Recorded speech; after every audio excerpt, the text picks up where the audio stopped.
Hallo, einen schönen guten Tag. توی این وایس میخوام ساعت رو به زبان آلمانی بهتون آموزش بدم. توی این تصویری که دارید میبینید ساعت 8. بالش هم نوشته Es ist 8 Uhr. Uhr یعنی ساعت.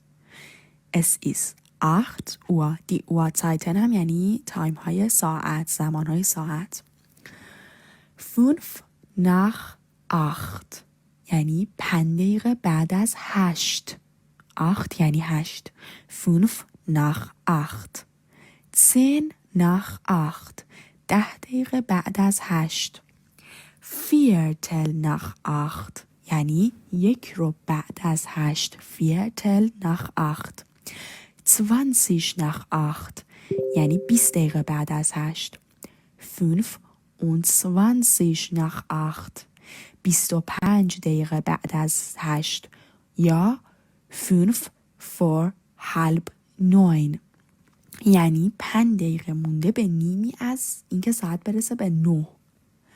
halb 9 ساعت 8 و نیم یا وقتی میخوایم یا نیم بگیم به این شکل میگیم halb، بعدش اون عددی که میخواد ساعت بهش بره یعنی نیمی مونده تا به اون ساعت برسه. مثل اینجا که عدد 8 نیمی مونده به 9 برسه پس میشه halb 9.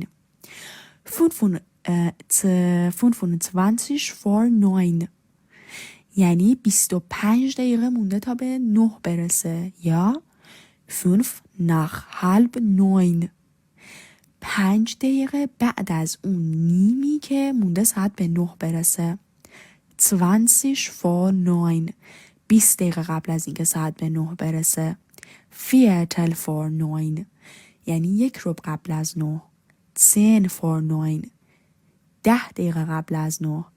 5 vor 9 یعنی 5 دقیقه قبل از 9 و زمانی هم که ساعت 9 شه میگیم es ist 9 Uhr.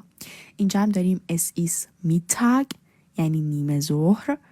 اینجا es ist Mitternacht یعنی نیمه شب. امیدوارم که از آموزش امروز لذت برده باشید. لایک و کامنت فراموش نشه.